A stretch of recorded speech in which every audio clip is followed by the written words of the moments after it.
All right, it is no longer news that Comfort Emerson, the lady that had an altercation with Ibom Air, has finally come out to give her own side of the story.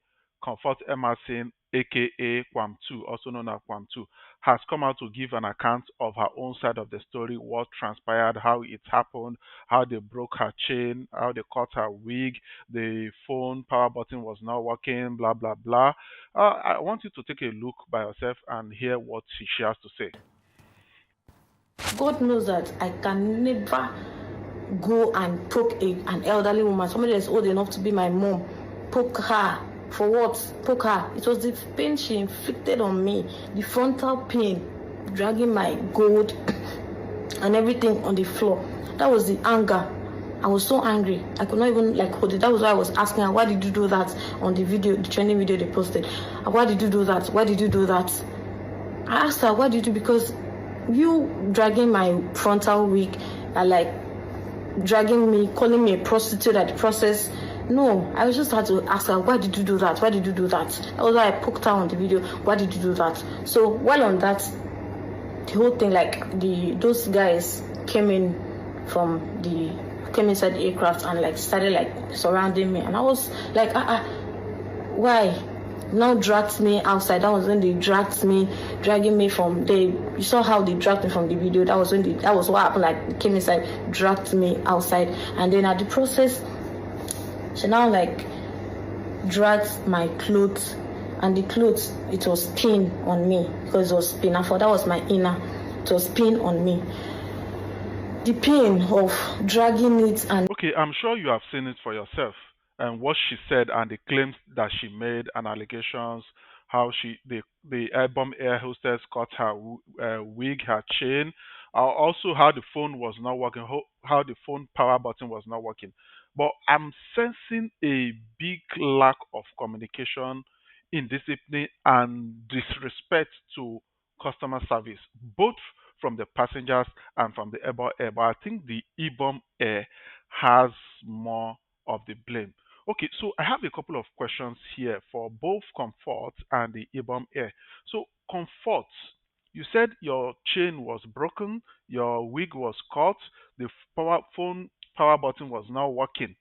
And what did you do, or what did you say to the air hostess that led her to cutting your chain, your wig, and stuff, and the kind of altercation that ensued there?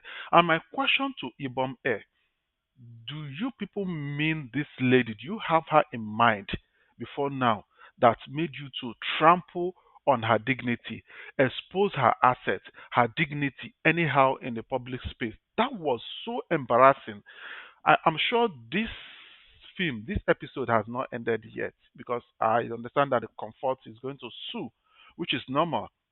Even though the Urban Air, they seem like they've dropped their own charges, but we'll get to see the end of this story and where it will end.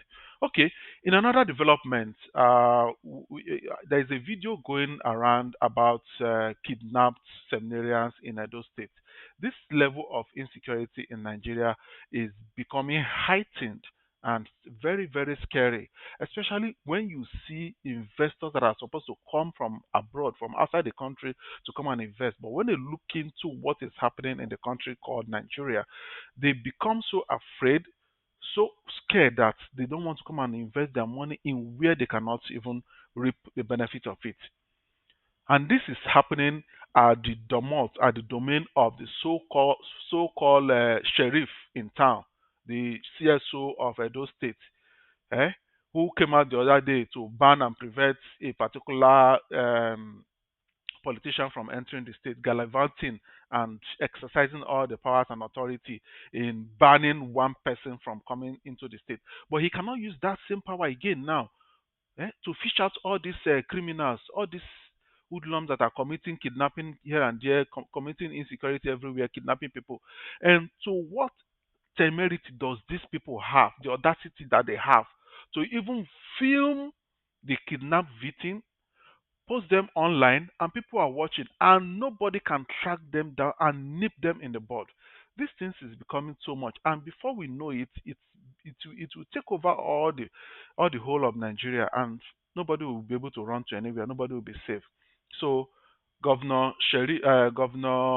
Monday Obolo, the chief sheriff in town, the sheriff has come. Please do something to curb the insecurity in your state, particularly. It's becoming very notorious of Edo State now with insecurity and stuff like that. May God help us. Let's now go to Auchi in Edo State, because now the Catholic diocese there is confirming the kidnapping of two young seminarians from the Immaculate Conception Seminary, saying it's been over 35 days since they were kidnapped back in July. So it comes with this new video going around social media.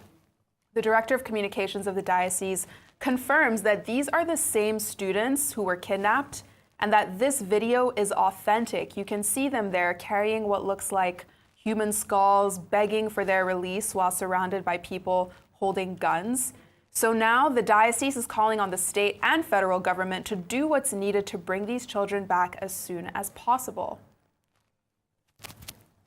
The Diocese of Auchi is calling on the President of Nigeria, Senator Ahmed Tinubu, Bola Ahmed Tinubu, the Governor of Edo State, Senator Monday Okpebolo, the Senators of Edo State, the National Assembly, and indeed all security agencies to work to release our seminarians from the hands of the kidnappers and also to secure our people, particularly in Edo North, where our people feel helpless, frustrated, and abandoned by the government that they have put in place. All right, all right, all right. While some people say, we say, as it they pain them, it they sweet us, as it they sweet us, is they pain them. APC are somewhere dancing and clapping now. All progressive, all People's Progressive Country Party (APC). They are somewhere now dancing and singing. APC wins 12 out of 16 legislative seats available across 12 states that took place in, the by election that took place over the weekend. APC sweeps 12 seats out of 16 available seats. Kudos. Nice one. It's an evidence that Nigeria is gradually turning into a one party state, a one party system. And this is very bad for democracy in Nigeria, to say the least, because if you use voter apathy, voter suppression, vote buying, and every intimidation and everything to make sure you win your seat from the federal to the state to the local government, and what is remaining again? It's not as if they are doing anything. APC is not performing. People are crying. There's hunger. There is poverty. There is all sorts of mannerism. Insecurity is even heightened, is increasing. Yet, all the focus of the so called politicians and the people in government is how to get re election, how to win election in 2027. Nobody cares about what is happening in Nigeria anymore. Oh my God, my people. This is the file we can give you today, but if you like what we are thinking, you can share in the comment section if you have any comments, and we will respond to you accordingly or we'll follow up accordingly. Signing out.